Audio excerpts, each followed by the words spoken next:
இணைச்சட்டம்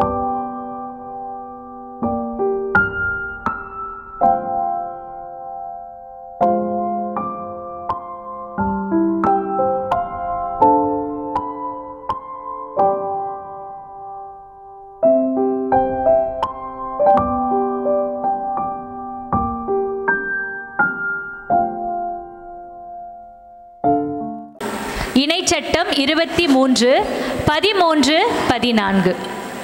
இன்று நான் உனக்கு விதிக்கும் உன் கடவுளாகிய ஆண்டவரின் கட்டளைகளுக்கு செவி கொடுத்து அவற்றை கடைபிடிப்பதில் கருத்தாயிரு. அப்போது ஆண்டவர் உன்னை முதல்வனாக ஆக்குவாரே அன்றி கடையனாக ஆக்க மாட்டார். நீ உயர்வாயே அன்றி தாழ்ந்து போக மாட்டாய். எனவே நான் இன்று உனக்கு கட்டளையிடும் எதிலிருந்தும் விலகாதே. வலமோ இடமோ விலகி நடக்காதே. வேற்று தெய்வங்களின் பின் சென்று அவற்றுக்கு ஊழியம் செய்யாதே. ஹல்லேலூயா, ஹல்லேலூயா. வேதத்துல நம்முடைய வாழ்க்கையினுடைய வெற்றிக்கு அநேக ரகசியங்கள் கொடுக்கப்பட்டிருக்கிறது. இன்னொரு வேர்ட்ல சொல்லணும்னா ஃபார்முலாஸ் கொடுக்கப்பட்டிருக்கிறது. ஆமென். நம்முடைய வாழ்க்கையில துன்பத்துல நாம துவழணும்ன்ற தேவனுடைய விருப்பம் அல்ல. நம்மள லாஸ்டாவோ இல்ல அடியிலையோ இல்ல கீழையோ நாம் இருக்க வேண்டும் என்பது தேவனுடைய விருப்பம் அல்ல. நாம ஃபர்ஸ்டா இருக்கணும்னு தான் அவருடைய ஆசை. நாம் வெற்றியின் பிள்ளைகளாக இருக்க வேண்டும் என்பதுதான் அவருடைய ஆசை. அதனால அவர் நிறைய காரியங்களை வேதத்துல சொல்லி கொடுத்திருக்கிறார். வெற்றியின் ரகசியத்தை நிறைய காரியங்களை சொல்லி கொடுத்திருக்கிறார். யோசுவா 1:8 கூட ஒரு சீக்ரெட் தான். இன்னைக்கு நம்ம பார்க்கிற இந்த 13ஆம் வசனம் 14வது வசனம் ஒரு ஃபார்முலா. ஆமென்.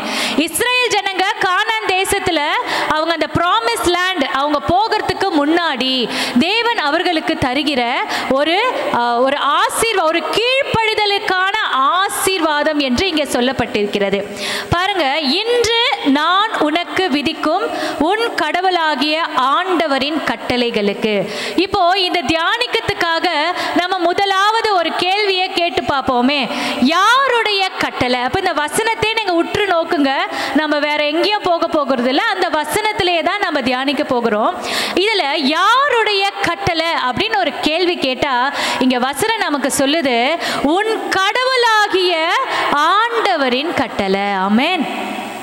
இது பாருங்க, இந்த சீக்ரெட்டுக்கான வழிமுறைகள் இப்பெல்லாம் நிறைய மோட்டிவேஷனல் டாக் எல்லாம் இருக்கு. மனுஷர்கள் நிறைய அட்வைஸ் எல்லாம் கொடுக்குறாங்க, மனுஷர்கள் நிறைய ஆலோசனை எல்லாம் கொடுக்குறாங்க. ஆனா இந்த வசனத்தை பொறுத்தவரை இது யாருடைய ஆலோசனை, இது யாருடைய கட்டளை என்று பார்க்கும் பொழுது மிக தெளிவாக வசனம் சொல்லுது, உன் கடவுளாகிய ஆண்டவரின் கட்டளை. ஆமென். இதுல பாருங்க, கிரேக்க மொழியில பார்க்கும்போது யாவே your God, Yahweh your God. இந்த லா, இந்த கட்டளை, இந்த ரூல், இது நீங்க பார்க்கும் பொழுது யாவே தேவனிடத்திலிருந்து ஹஷேம் என்று எழுதப்பட்டிருக்கிறது எபிரேய மொழியில. இது கர்த்தர் கிட்டந்து வருகிற ஒரு வார்த்தையாக இருக்கிறதுனால இந்த சத்தத்திற்கு நாம் செவி கொடுப்பது அவசியமா இருக்கிறது. அவசியம்னா செய்யலாம் செய்யக்கூடாத ஆப்ஷன்லாம் கிடையாது, மேண்டேட்டரி, அவசியம். நிச்சயமாக நாம் செவி கொடுக்க வேண்டியதாக அது இருக்கிறது. அப்ப முதலாவது ஒரு क्वेश्चन போட்டு பார்த்தோம், இது யாருடைய கட்டளை என்று. அப்ப வசனம் சொல்லுது, இது உன் தேவனாகிய உன் கடவுளாகிய ஆண்டவருடைய கட்டளை. இதை தான் நீ செவி கொடுக்கணும். ஏன்னா மோசே தான் இதை சொல்றார். மோசே சொல்றார், நான் உனக்கு சொல்றேன்ப்பா, இதை நீ கேளு. அப்படி சொல்லல, இந்த வசனத்துக்கு நீ செவி கொடு என்றால் உன் தேவனாகிய கர்த்தர் கிட்டந்து வருகிற இந்த கட்டளைக்கு நீ செவி கொடு என்று சொல்லப்பட்டிருக்கிறது. இரண்டாவது கேள்வி நம்ம இப்படி போட்டு பார்ப்போமே, இந்த கட்டளை அது எப்படிப்பட்டதாக இருக்கிறது? ஏன் இதை நான் ஃபாலோ பண்ணணும், ஏன் இதை நான் செய்யணும்? இது தேவனுடைய கட்டளை, இட்ஸ் ஓகே. ஏன்னா என்னுடைய வாழ்க்கை வேற, இதை நான் அவசியமா நீங்க கடைபிடிக்கணும் சொல்றீங்க. ஏன் நான் கடைபிடிக்கணும் இந்த கட்டளை? இது எப்படிப்பட்டதா இருக்கிறது அப்படின்னு ஒரு கேள்வி கேட்டு போட்டீங்கன்னா, சங்கீதம் திருப்பாடல்கள் 119:86 அது சொல்லுது. தாவீது அரசர் அந்த இடத்துல அந்த சங்கீதம் 119 எழுதப்பட்ட ஆசிரியர் சொல்றார், ஆண்டவரே உம் கட்டளைகள் எல்லாம் நம்பத்தக்கதையா இருக்குது. ஆமென். You can trust. அதுதான் கடவுளுடைய கட்டளை எப்படிப்பட்டதா இருக்கிறது. இந்த கட்டளையை நீங்க நம்பலாம், 100% இந்த கட்டளைகள் நம்பலாம். பாருங்க, அதே சங்கீதம் 119:93 இப்படி சொல்லி இருக்கிறது, உன் நியமங்களை நான் என்னாலும் மறவேன், அவற்றை கொண்டு என்னை பிழைக்க வைத்தீர். நாம பிழைப்பதற்கான கட்டளையா இருக்குது. நம்ம டெய்லி லைஃப் நம்ம எப்படி சொல்றோம், எப்படிப்பா பிழைக்கிறீங்க, நான் இந்த வேலையெல்லாம் செஞ்சு பிழைக்கிறேன் அப்படின்னு நம்ம சொல்றோம். ஆனா தேவனுடைய கட்டளை எப்படிப்பட்டதாக இருக்கிறது என்றால், அந்த கட்டளை என்னை பிழைக்க வைக்கிறது. பார்த்தீங்களா, என்னுடைய வாழ்வுக்கு ஆதாரமாக இருக்கு. அதுதான் பேசு. அப்ப தேவன் ஏன் இந்த கட்டளைக்கு நீ செவி கொடு என்று இந்த நாளிலே நமக்கு சொல்கிறார் என்றால், அது நம்ப தகுந்த வார்த்தையாக மாத்திரமல்ல, கட்டளையாக மாத்திரமல்ல, அது என்னை பிழைக்க வைக்கக்கூடியதாயிருக்கிறது. பாருங்க, சங்கீதம் 119:89 தேவனுடைய கட்டளை எப்படியாக இருக்கிறது என்றால், ஆண்டவரே என்றென்றும் உள்ளது உமது வாக்கு, விண்ணுலகை போல் அது நிலைத்துள்ளது. ஸ்டாண்டிங் இன்ஸ்ட்ரக்ஷன், அது நிலையா இருக்குது. இன்னைக்கு ஒன்று சொல்லிட்டு அழிச்சிருங்கப்பா, ஃபர்ஸ்ட்ல இருந்து நாளைக்கு ஒன்று சொல்றது அப்படி கிடையாது. தேவனுடைய கட்டளை முதலாவது பார்த்தோம், அது நம்பத்தக்கையா இருக்கிறது. ரெண்டாவது பார்த்தோம், அது என்னை பிழைக்க வைக்கக்கூடியதா இருக்கிறது. மூன்றாவது பார்க்கிறோம், அது நிலையா இருக்குது. ஆமென். அது மாறாததா இருக்கிறது. அவருடைய நியமங்கள் மாறாததாக இருக்கிறது. இட் இஸ் a lifelong இதை நீங்க ஃபாலோ பண்ணக்கூடியதா இருக்கிறது. ஆமென். அது நிலையான கட்டளை. இன்னும் பாருங்க, சங்கீதம் 19 7 முதல் 11 வரை உள்ள வசனங்களை நம்ம பொறுமையா பார்க்கலாம். ஆனா அதில் உள்ள கருத்துக்களை மாத்திரம் பாருங்க. அந்த கட்டளை எப்படிப்பட்டதா இருக்கிறதா, ஆண்டவருடைய திருச்சட்டம் அது நிறைவானதாக இருக்குதான், அது புத்துயிர் அளிப்பதாக இருக்குதான், அது நம்ப தகுந்ததா இருக்குதான், அது எளியவருக்கு ஞானம் தரக்கூடியதா இருக்குதான். இந்த வழியில நீ போ, இதை செய், இது செய்யாதே என்று அது அப்படியாக இருக்கிறது. அது ஒளிமயமானவையாக இருக்குதான். கடவுளுடைய கட்டளை எப்படி இருக்கு? Always light, there is no darkness. Amen. நம்மளை கீழே தள்ளுவக்கூடிய கட்டளை அது அல்ல. அது நீதியானதாக இருக்கிறது, அது உண்மையானதாக இருக்கிறது, அது கண்களை ஒளிர்விக்க கூடியதாக இருக்கிறது, அது பொன்னிலும் பசும் பொன்னிலும் விலை மிக்கதாக இருக்கிறது. பொன்னையோ பொருளையோ தேடி நீ போகாத, ஆனா தேவனுடைய கட்டளையை தேடி நீ வந்தேன் என்றால் அது உன்னை விலையேற பெற்றதாக, நம்ம வாழ்க்கையை மாற்றக்கூடியதாக இருக்கிறது. தேனிலும் இனிமையானதாக அது இருக்கிறது. அதனால நான் எச்சரிக்கப்படுகிறேன். ஆமென். பாருங்க, எத்தனையோ சைன் போர்டு, ஒரு பள்ளம் தோண்டி இருந்தாங்கன்னா அங்க ஒரு சைன் போர்டு அங்க இருக்கு, இங்க போகாதீங்க, அது படுகுழி, கீழே விழுந்துருவீங்க. இங்க பாருங்க, எலக்ட்ரிசிட்டி இங்க அப்படியே கிடக்கு, இங்க போகாதீங்க, இந்த பக்கம் டைவர்ஷன் எடுத்துக்கோங்க. நிறைய சைன் போர்டு இருக்கு. தேவனுடைய கட்டளை நமக்கு சைன் போர்டா இருக்கிறது. ஆமென். அது இப்படி போ, இது செய், இது செய்யாத என்று எனக்கு எச்சரிக்கை தரக்கூடியதாக இருக்கிறது. அது வசனம் சொல்லுது, நீ மாத்திரம் இதை கடைப்பிடிச்சினா உனக்கு மிகுந்த பரிசு உண்டு. ஆமென். ஏன் ஆண்டவருடைய கட்டளை? இந்த क्वेश्चन நம்ம என்ன போட்டோம்? தேவனுடைய கட்டளை எப்படிப்பட்டதா இருக்கிறது, ஏன் நான் ஃபாலோ பண்ணணும்? பார்த்தா இவ்வளவு ஆன்சர்ஸ் நமக்கு கிடைக்குது. நீ நம்புமா என் கட்டளைய? உன் வாழ்க்கை ஒளிர்விக்கப்படும். நீ என்ன நம்பினா உனக்கு நான் ஞானத்தை தருவேன். ஆமென். எத்தனையோ பேரு இந்த பூமியில வாழும் பொழுது ஞானம் இல்லாதனால தான் லைஃப் எல்லாம் ஃபெயிலியர்ஸ் ஆகுது. நிறைய பேருடைய பிள்ளைகளோட வாழ்க்கை ஏன் ஃபெயிலியர்ஸ் ஆகுதுன்னா, இந்த வாலிப பிள்ளைகள் குறிப்பாக கணவர் மனைவியிடையே கல்யாணம் ஆன உடனே டைவர்ஸ், இம்மிடியேட்டா. ஞானம் கிடையாது. ஏன் இல்லைன்னா தேவனுடைய வார்த்தையின் இடத்துல அவங்க இல்லை. இன்று சொல்லப்பட்ட இந்த இணைச்சட்டத்துல 28, 13, 14 வசனத்துல சொல்றாரு, உன் கடவுளாகிய ஆண்டவருடைய கட்டளைகளுக்கு செவி கொடுனா அது அவங்க செய்யல. அதனால தான் அவங்களுடைய வாழ்க்கையில நிறைய ஃபெயிலியர்ஸ் அவங்க சந்திக்கிறாங்க. அப்போ இதை கடைப்பிடிப்போருக்கு மிகுந்த பரிசு உண்டு என்று சொல்லப்பட்டிருக்கிறது. அப்போ இதனுடைய ப்ராமிஸ் என்னன்னு ஆண்டவர் சொல்றாரு, இப்படி நீ செவி சாய்ச்சினா, இந்த எச்சரிப்பின் சத்தத்தை நீ கேட்டினா, அப்போ நமக்கு ஒரு ஆசீர்வாதம். என்ன ஆசீர்வாதம்?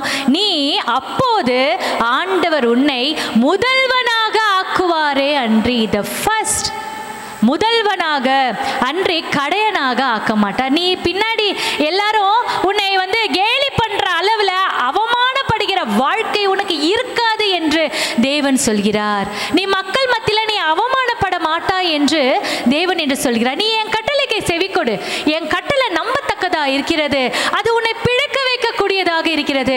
அது நிலையான கட்டளையாக அது இருக்கிறது. இதுக்கு நீ செவி கொடுத்தினா உன்னுடைய வாழ்க்கையில நீ உயர்வடைவாய். அதான் நீ உயர்வாரை அன்றி நீ தாழ்ந்து போக மாட்டாய். இன்னொரு மொழிபெயர்ப்புல உன்னை ஆண்டவர் வால் ஆக்க மாட்டார், உன்னை தலையாக்குவார் என்று சொல்லப்பட்டிருக்கிறது. தலை என்று சொல்லும்பொழுது ஒரு லீடர்ஷிப். நீ முதல்ல இருப்ப, உன் வார்த்தைக்கு எல்லாரும் செவி கொடுப்பாங்க, உன்னை நோக்கி இருப்பாங்க, நீ நடத்துவ. ஆமென். எல்லாருமே ஒரு ஆசீர்வாதத்தை உன்னிடத்திலிருந்து அந்த ஆசீர்வாதத்தை அவர்கள் எல்லாரும் எதிர்பார்த்துட்டு இருப்பாங்க. ஆபிரகாமுக்கு சொல்லப்பட்ட வசனம் எது? நீயே ஆசீர்வாதமாய் இருப்பாய். நீ எப்படி இருப்பனா நீ ஆசீர்வாதமான வாழ்க்கையா இருப்பாய். உன்னுடைய வாழ்க்கை படுகுழியில இருந்தா கூட தேவன் உன்னை உயர்த்துவார். இது ஒரே ஒரு எக்ஸாம்பிள் பார்க்கணும்னா, தேவன் எனக்கு யோசேப்பின் வாழ்க்கையை தான் காண்பித்து கொடுத்தார். யோசேப்பு வாழ்ந்த காலத்தில் திருச்சட்ட ரைட்டிங்கில் கிடையாது. அப்போது ஆபிரகாம், ஈசாக்கு, யாகோப்பு, அந்த தொடக்க நூலில் வாழ்ந்த அத்தனை பேருமே தேவனுடைய கட்டளைக்கு கீழ்ப்படிந்தாங்க நமக்கு தெரியும். ஆனால் அவங்க எப்படின்னா இந்த சத்தத்துக்கு மாத்திரம் அவங்க செவி கொடுத்துருக்காங்க பாருங்களேன். they just listen the word of God. அந்த சத்தத்தை கேட்டு அந்த சத்தம் அவங்களுக்குள்ள இருந்திருக்கு பாருங்களேன். யோசேப்பு, நம்ம முதலாவது யோசேப்பினுடைய ஒரு எக்ஸாம்பிள் நம்ம எடுத்துக்கலாம். தொடக்க நூல் 39 9, 10, 13 வசனங்களை நீங்க ஃபுல்லா தெரியும். யோசேப்பு அவர் அந்த போத்திபார் அந்த மனைவி பாவம் செய்ய கூப்பிடுவா. ஆனா இவர் ஒரு வார்த்தையை சொல்லுவார் பாருங்க. இந்த மாபெரும் தீச்செயலை செய்து கடவுளுக்கு எதிராக பாவம் செய்யலாமா? அப்போ பிறர் மனைவியோடு இப்ப 10 கட்டளை என்ன தரப்படுகிறது நம்ம பார்க்கும்போது, பிற தாரத்தை விரும்பாதிருப்பாயாக என்பது மோசையின் காலத்துல எழுதப்பட்ட வார்த்தை. ஆனா யோசேப்புக்கு அவருடைய காலகட்டத்தில் விவிலியம் கிடையாது. அப்ப அந்த கட்டளை அவருக்கு எப்படி தெரியும்? நான் பரிசுத்தமான வாழ்க்கை வாழ வேண்டும் என்பது யோசேப்புக்கு எப்படி உணர்த்தப்பட்டது? இது தேவன் தாமே அவருடைய இருதயத்துல இந்த வார்த்தையை அவர் விதைத்ததுனால பிறர் மனைவியோடு நான் வாழக்கூடாது, பிறர் மனைவியை நான் விரும்பக்கூடாது என்பது யோசேப்பு வாலிப வயது 17 வயசுல ஒரு பரிசுத்தத்தை காத்து கொள்கிற ஒரு மகனாக அவர் வாழ்ந்திருக்கிறார். எவ்வளவு ஆச்சரியம் பாருங்க. நமக்கு கட்டளை தரப்பட்டு இருக்குது, கையில இருக்கு. யோசேப்புக்கு இல்ல. ஆனா அந்த போத்திபார் மனைவி கிட்ட சொல்றாரு, இந்த மாபெரும் தீச்செயலை செய்து கடவுளுக்கு எதிராக பாவம் செய்யலாமா?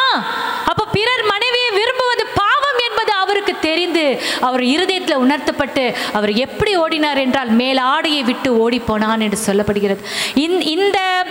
இந்த சிச்சுவேஷன் இந்த சீன் நடக்கும் பொழுது யோசேப்பு ஒரு ஸ்லேவ், ஒரு அடிமை. அவர் கீழே இருக்கிறார், பாட்டம் டெயில். ஓகே, இன்னைக்கு சொல்லப்பட்ட தாழ் நிலையில தான் அவர் இருந்தார். ஆனா அவர் அந்த பாவத்தை விட்டு ஓடு. என்ன வசனம் பாருங்க. வசனம் இப்ப நமக்கு கொடுக்கப்பட்டிருக்கிறது. சீராக் 21:2 பாம்பை கண்டு ஓடுவது போல பாவத்தை விட்டு ஓடு. இது நமக்கு கொடுக்கப்பட்ட வார்த்தை. ஆமென். 2 தீமோத்தேயு 2:21 பவுல் தீமோத்தேயுக்கு அறிவுறுத்துறாரு, நீ இளவயதின் இச்சைகளை விட்டு ஓடிவிடு. இந்த 2 வார்த்தையும் நமக்கு தெரியும், ஆனா யோசேப்புக்கு தெரியாது. எழுத்து வடிவில் இல்லை, ஆனா தேவன் அவருடைய இருதயத்தில் இருந்து அவரை வழி நடத்தினார். ஹல்லேலூயா, ஹல்லேலூயா.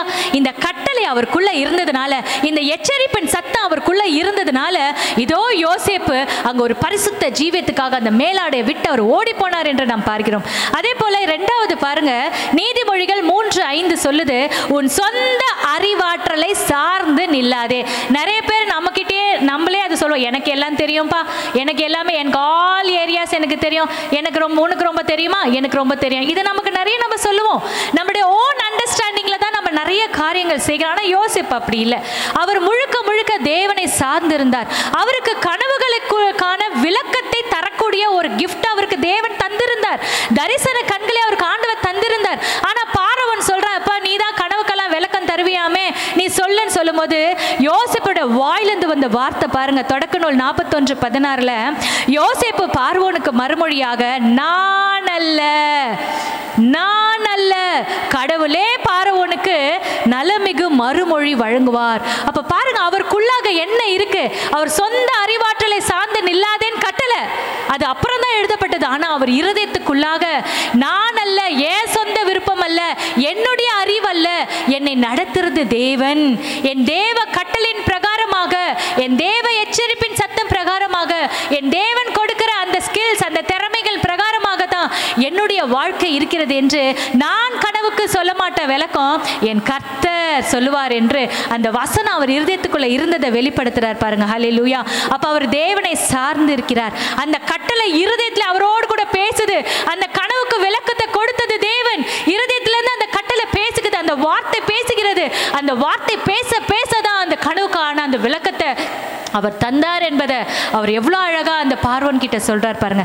மூன்றாவது உதாரணம் தொடக்க நூல் 50:20, மத்தேயு 5:44. இது ரெண்டுமே நீங்க பார்க்கும்போது மத்தேயு 5:44 என்ன சொல்லுது? உன் பகைவரிடமும் அன்பு கூறுங்கள். இது கட்டளை, இது வார்த்தை. இது புதிய ஏற்பாட்டு காலத்துல நம்ம ஆண்டவர் சொன்ன இந்த கட்டளை, பகைவரை அன்பு செய். ஆனா யோசேப்புடைய வாழ்க்கையில பார்க்கும்போது அவருடைய சொந்த சகோதரர்களே அவரை பகைத்தார்கள், சொந்த சகோதரர்களே அவர்களை வெறுத்தார்கள், கொலை செய்கிற அளவுக்கு வெறுத்தார்கள். அவரு இந்த யோசேப்பு அவர் எகிப்துக்கு ஆளுநனா ஆகிட்ட உடனே கடைசி அதிகாரத்துல அவங்க அப்பா இறந்தோன்னு, யாக்கோப்பு இறந்தோன்னு எல்லாரும் பயப்படுறாங்க. இனிமேல் என்னுடைய இந்த யோசேப்பு என்னை பழி வாங்க போறார், என்னை பழி வாங்க, நம்ம பழி வாங்கிடுவார். அப்ப போய் அவங்க வேற மாதிரி சொல்றாங்க, அப்பா சாகத்துக்கு முன்னாடி எங்களெல்லாம் பார்த்துக்க சொல்லிட்டு இறந்தாரு எங்களை அப்படின்னு போய் சொல்றாங்க. ஆனா யோசேப்பு சொன்ன வார்த்தை பாருங்க, தொடக்க நூல் 50:20, நீங்கள் எனக்கு தீமை செய்ய நினைத்தீர்கள், ஆனால் கடவுள் அதை இன்று நடப்பது போல் திரளான மக்களை உயிரோடு காக்கும் பொருட்டு நன்மையாக மாற்றிட்டார். இந்த சகோதரர்கள் செய்த எதையுமே சுட்டி காட்டல. அப்ப அவருடைய இருதயத்துல அந்த பகையே இல்லை. கட்டளை என்ன சொல்லுது? உன் பகைவரே அன்பு செய். ஆனா இந்த கட்டளை, இந்த எச்சரிப்பு விவிலியம் எழுதப்படாத காலத்துல யோசேப்புக்கு எப்படி தெரிஞ்சது? அப்ப தேவன் அவர் உள்ளத்திலிருந்து இந்த கட்டளை, அப்பா உன் பகைத்த இந்த சகோதரரை அன்பு செய், இந்த பகைத்த இந்த சகோதரர்களை மன்னி, இந்த சகோதரர்களுக்கு நன்மை செய் என்று அவருடைய இருதயத்தில் இந்த கட்டளை பேசி, இந்த கட்டளையின் மூலமாக பாருங்க வசனம் எப்படி சொல்லி முடியுதுன்னா, யோசேப்பு அவர் சகோதரரையும் சகோதரருடைய பிள்ளைகளையும் பேணி காத்தார். ஆமென். அப்போ அவர் அந்த இடத்துல அவர்கள் செய்த தவற அவர் மன்னிக்கல. இப்படிப்பட்ட யோசேப்பு நம்ம சாதாரணமா படிச்சுட்டு போயிடும். யோசேப்பு சிறையில் இருந்தார்ப்பா, யோசேப்பு அங்க அடிமையா இருந்தார்ப்பா, கடவுள் ஒரு நாள் அவரை நல்ல ஆளுநர் ஆக்கிட்டார். No, it is a inner thing is in something is inside. யோசேப்புடைய இருதயத்துக்குள்ள இவ்வளவு இருந்தது. எது இருந்தது? இன்னைக்கு நம்ம படிச்ச இணைச்சட்டம் 28, 13, 14 வசனத்தின் பிரகாரமாக அந்த கட்டளை, அந்த எச்சரிப்பின் சத்தத்துக்கு அவர் கீழ்ப்படிந்துதான் அவர் வாழ்க்கை நடந்திருந்தது. அந்த வாழ்க்கையை பார்த்து, அந்த கீழ்ப்படுதலின் வாழ்க்கையை பார்த்து, அந்த வாழ்க்கையை பார்த்து தான் தேவன் அவரை வாளா இருந்த யோசேப்பை தலையாக மாற்றினார். ஹல்லேலூயா, ஹல்லேலூயா. நம்முடைய வாழ்க்கையில் கூட இன்னைக்கு ஆண்டவர் நமக்கு கொடுக்கிறார்.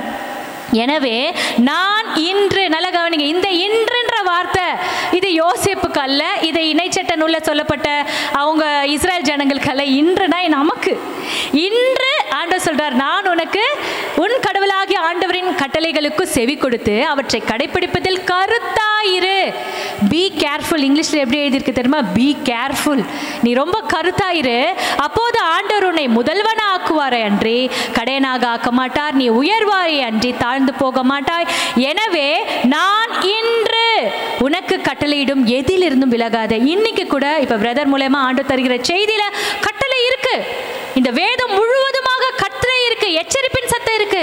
இது அத்தனையுமே நம்முடைய இருதயத்தில் அந்த எச்சரிப்பின் சத்தம் வர வர நான் அதுக்கு செவி கொடுக்கும் பொழுது அது சொல்றாங்க, வலமோ இடமோ விலகி நடக்காதே, வேற்று தெய்வங்களின் பின் சென்று அவற்றுக்கு ஊழியம் செய்யாதே. வேற்று தெய்வங்கள் என்று சொல்லும் பொழுது அந்நிய சத்தம், தேவன் என்று சொல்லும்போது தேவனுடைய கட்டளை என்று சொல்லும்போது அவருடைய சத்தம். நான் தேவனுடைய சத்தத்துக்கு செவி கொடுக்கிறேனா, அந்நிய சத்தத்துக்கு செவி கொடுக்கிறேனா? அப்போ யோசேப்பினுடைய எச்சரிப்பின் சத்தத்துக்கு அவர் செவி கொடுத்ததுனால ஆண்டவர் அவரை உயர்வாக ஆக்கினார், எகிப்திற்கே ஆளுநராக ஆக்கினார். ஹல்லேலூயா, பிரைஸ் தி லார்ட். நாமும் நம்முடைய வாழ்க்கையில் நாம் அந்த எச்சரிப்பின் சத்தத்துக்கு நம்ம செவி கொடுக்கணும். இன்னைக்கு கட்டளை, இன்று இந்த வசனம் ஆண்டவர் நமக்கு கொடுத்ததுனால நாம் இன்னைக்கும் ஆண்டவருடைய எச்சரிப்பின் சத்தம், இந்த இருதயத்தில் ஆண்டவர் பேசுகிற தேவனாக இருக்கிறார். நம்ம அந்த வசனத்தை கேட்போம். அப்போ ஆண்டவர் நம்மை நிச்சயமாக முதல்வனாக ஆக்குவார். ஆமென். இப்போ நம்முடைய அநேக பேருடைய வாழ்க்கை கீழே இருந்தது அப்படின்னா இதுதான் ஆன்சர். ஆண்டவருடைய கட்டளைக்கு நான் செவி கொடுக்கல. ஆமென். ஹல்லேலூயா. நம்ம ஜெபிப்போமா? கண்களை மூடி. நன்றி ஆண்டவரே, நன்றி ஏசப்பா, அந்த அருமையான நாளுக்காக நன்றி ஏசப்பா. இந்த இணைச்சட்டம் 28, 13, 14 வசனங்களை ஆண்டவரே உங்களுடைய கட்டளைக்கு நாங்கள் செவி கொடுக்கணும். இந்த கட்டளை உம்மிடத்திலிருந்து வருகிற கட்டளைப்பா. நீர் எச்சரிப்பின் சத்தம் எப்பவுமே எங்களுக்குள்ள இருக்குது.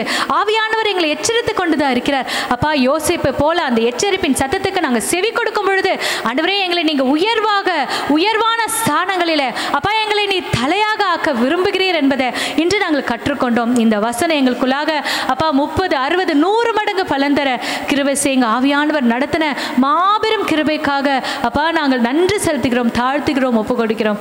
மீட்பர் இயேசு கிறிஸ்துவின் நாமத்தில் பிதாவே. ஆமென், ஆமென்.